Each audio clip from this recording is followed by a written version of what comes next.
Warriors 2022-2023 campaign has concluded. Definitely ended a lot sooner than people expected, myself included. Of course, the Warriors failed to defend their title. Of course, they won the NBA championship last year in 2022 and could not make it back. They did make the playoffs, but fell short, losing to the Los Angeles Lakers in round two in 6 games. And so the Warriors, won a playoff series, but definitely kind of fell short of the benchmark, that championship level that everyone expected. There were some additions to the team, some losses, and I think that definitely affected the team and the chemistry. Of course, some team drama and some personal stuff with the team, and I'll talk about that in a moment too.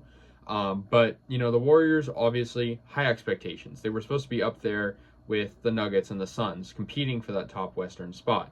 And although they didn't make it up there, they still did make the playoffs, just getting by the play-in round, did not have to play in the play-in, and finished 6th in the Western Conference and 4th in the Pacific Division. Now, the Pacific Division improved. Of course, a team like the Lakers got better. The Sacramento Kings came out of nowhere, and of course, the Phoenix Suns, just like last year, played some very good basketball. So the Warriors Pacific Division was very good. The Western Conference, while it wasn't as good as the East this year, and we're yet to see what will happen in the rest of the playoffs, but the Warriors had to match up against some very difficult teams in the West, such as the Nuggets, Grizzlies, Kings, Suns, Clippers, goes on, and of course the Los Angeles Lakers. Now, of course, the Warriors lost some key players, not necessarily just key players, but good like role players, bench players. Otto Porter Jr. departed the team before the season started. Of course, they lost Gary Payton II, who, spoiler alert, came back at the trade deadline, but they still were without him for quite a bit, and he was out due to injury. And, obviously, Juan Toscano Anderson.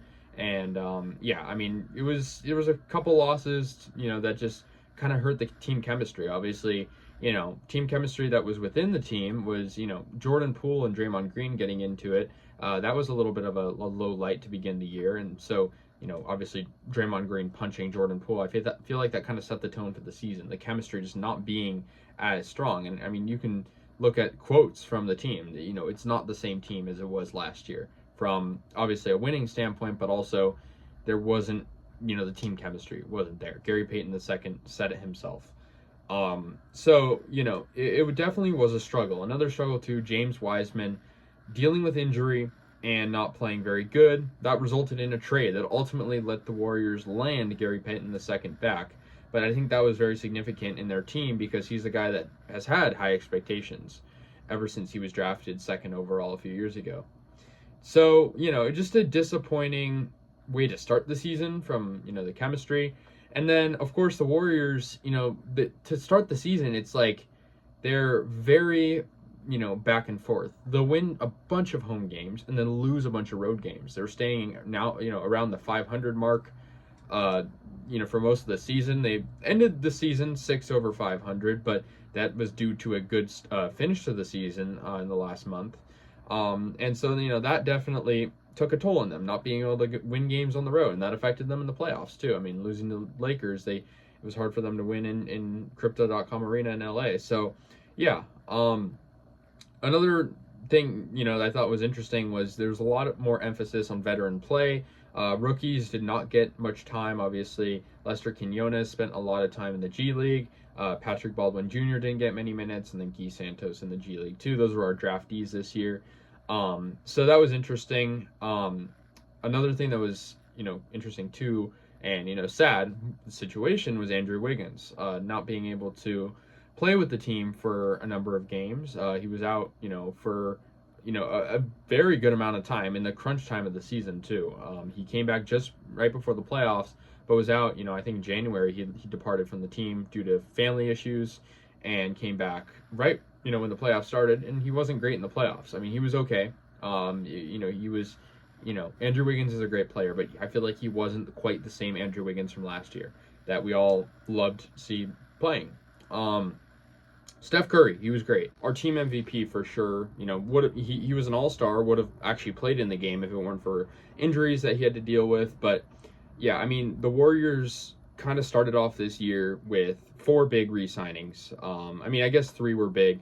Andre Iguodala, he was kind of just there for mentorship, but Looney back, Poole and Wiggins, and then you kind of look at it, Jordan Poole, underperformed a lot of this year, and I think it's a sort of thing where team chemistry is off a little bit, and he doesn't quite have maybe the mentorship due to the injuries and the lack of the lineup staying consistent, and so I don't blame Poole 100%, but I think he kind of had some poor decisions, throughout the games. He would shoot these wild shots when he didn't need to. He would kind of make sloppy plays, sloppy turnovers. And so I think for Jordan Poole, it's a big decision for the Warriors. Who are they going to keep?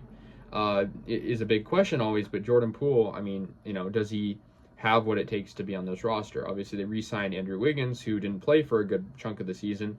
Kevon Looney, he was great. I mean, you got to give the guy credit. Triple doubles and consistent rebounding. So that was great. I think a big addition was Dante DiVincenzo. I did like his play this year. He wasn't a superstar player by any means, but a good force off the bench.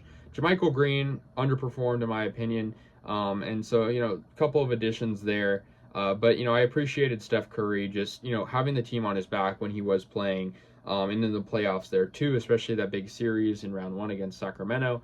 The Warriors were down 2-0 and came back to win the series in 7 games. Definitely the highlight of the year, considering they didn't have home court advantage and Sacramento, the 3 seed, where they were playing great all year. And so that was definitely a big moment for the Warriors. Klay Thompson, he struggled a little bit throughout the season. He had some good games. I feel like sort of a similar theme for him this year and last year. Of course, played more games this year, wasn't dealing with many injuries, but he still wasn't the Klay Thompson we always know. Draymond Green, pretty consistent player. A lot of technical fouls, though, and of course the drama off the court has been an issue. So, we'll see what happens with him, too. Be interesting to see over the summer.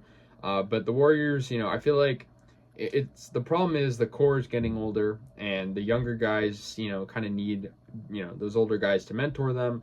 And so they kind of have to find a balance there. We'll definitely see what happens. But the Warriors finished the season with a record of 44-38, finishing 6th in the West and losing to the Lakers in the second round of the playoffs. Definitely underachieving, but, I guess it's hard to expect the Warriors to win the finals every year. But, the first time in like a decade almost a decade where the Warriors losing the playoffs, that's not the finals. And so definitely interesting. It's just like the Lakers, they kind of have our number when it comes to these types of games. The play-in game a few years ago, they got us good. So that's kind of where things went. Steve Kerr, he had some criticism too, obviously because of his lineups and interesting decisions. So hopefully we can see the younger guys like Moody, Kuminga, maybe some guys that are currently in the G League like Lester Quinones or Guy Santos get the call up. But for now, it's just like the Warriors need to supply their core with help to further continue this dynasty that a lot of people are saying might not be able to continue. So that's going to do it, guys. Let me know your guys' thoughts. The Warriors struggled on the road this year, did good at home, but could not finish where they wanted to and do not defend their 2022 title. So let me know your guys' thoughts. I'll see you guys later, and yeah, go Warriors.